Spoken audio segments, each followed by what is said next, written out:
everyone, Michelle Markey with Medina Domestic Art Studio with a quick tutorial on this lovely little Highland cow that's peering over the fence. This is an Embroidery Library design. And you know, if you've ever seen a Highland cow in person, they're for the most part pretty uniform in color. But what I have here is I have a bunch of tans and browns, a little bit of chocolate, a little bit of black to add some accent to this little guy.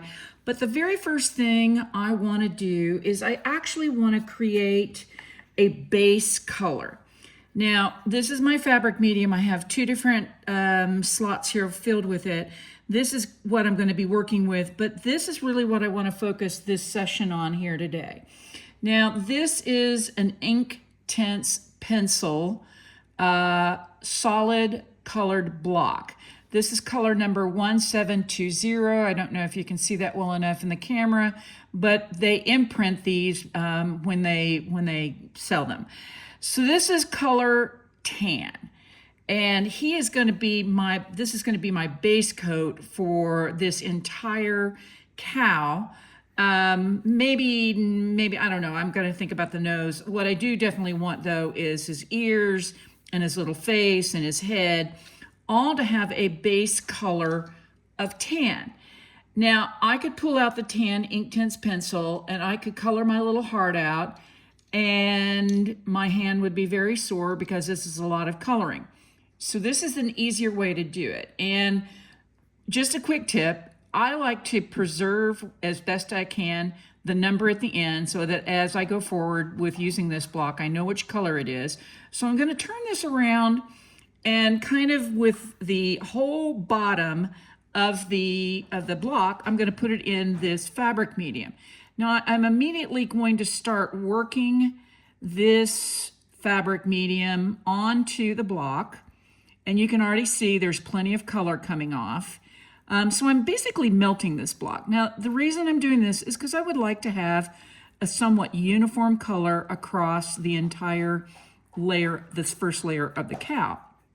So I'm just grabbing, and you can see this is just coming off super, super easy. It's the one reason I really like these blocks. You can get a lot of color right up front with very little effort. Now, yes, I am using my fabric medium. If any of you have watched my videos before, you know I make my own fabric medium. In this particular case, believe it or not, I grabbed my pearlescent. There's really no rhyme or reason why. It was just the closest bottle to me.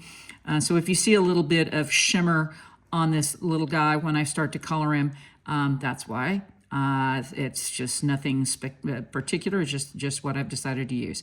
Okay, now that's a pretty decent amount of color.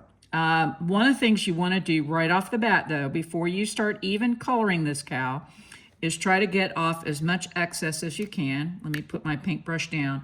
But the other thing you're going to want to do is make sure that you wipe any of the excess off this block so that the fabric medium doesn't dry hard on it, because otherwise you'd need a knife and you'd have to scrape it dry. Okay, so I'm just going to set this aside for the time being. And I'm only going to do it just a small section because I want just to basically give you an idea of why I'm doing this. So the easiest thing for me to do is just come in here and just start painting. A little bit dark, but that's okay. His top notch should probably be a little darker than what his face is going to be. So you can see I'm just throwing the color down. I'm going to just grab a little bit of the lighter. Oh, there, that's really the color I'm looking for. So I might want to come in here and grab some more fabric medium. You know, these blocks are super, super color concentrate, so you may want to be somewhat careful when you're doing this. Go with a lighter color first rather than dark like I initially did here. Okay, so I'm just slapping the color on. Again, I'm not going to do the whole section, but you can see how quick and uniform it is when you can just apply it like a paint. But bear in mind, it is the same thing as an Inktense pencil is. You're just grabbing the color from the block rather than actually coloring it on with the pencil. All right, I'm going to come up to here. I've got kind of a line where the stitching kind of acts as a boundary. And let me finish this here real quick. Okay, so this took me, what, less than a minute? Now, here's what I want to do next. I want to start grabbing some of my complementary colors and putting some shading in. So I'm going to grab mustard here real quick, and I can come in up here at the top so it gives it kind of a nice little yellowish color. Okay, and let me throw in, let me blend that down just a little bit, which is the beauty of all this. Pardon the dogs in the background. I think the UPS guy is here. Anyway, the other thing we'll come in here and do is maybe put a little bit of this is called baked earth. It's kind of, oh, well, it's baked earth. It's kind of a clay color.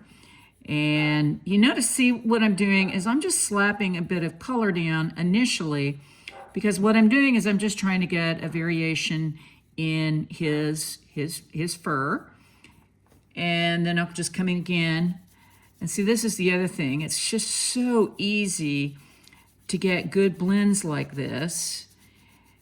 And there's no rhyme or reason why I'm doing it. I'm just actually grabbing pencils. I have decided ahead of time what colors I was going to use.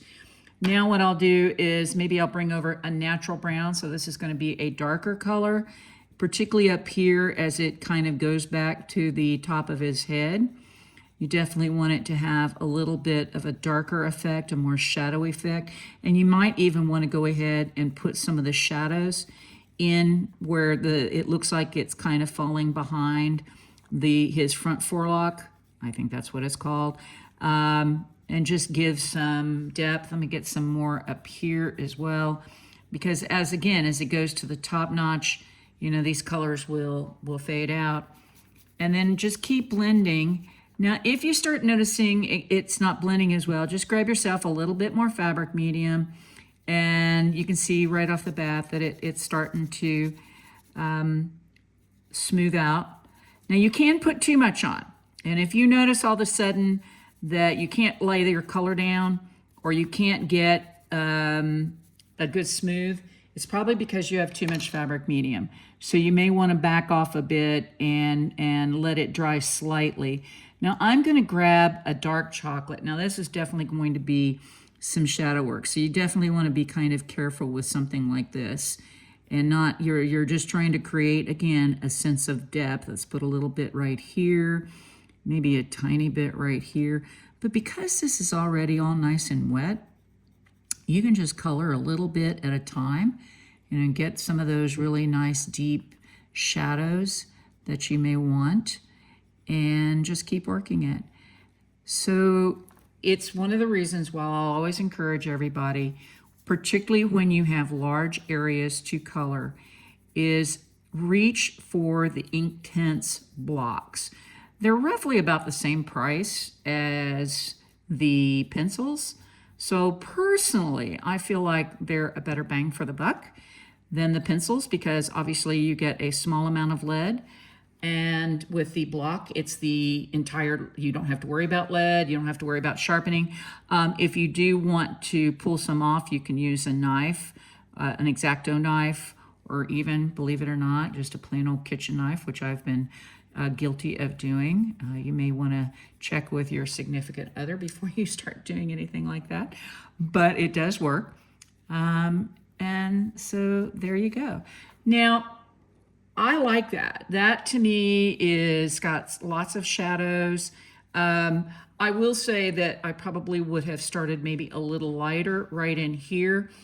So what I may do is let it dry a bit and then come back in with a tiny bit of white acrylic paint, mix it in with the tan, and do some little highlights right here. But other than that, that's a pretty good start. And as you can see, under 10 minutes is from start to finish is what it took for me to color that.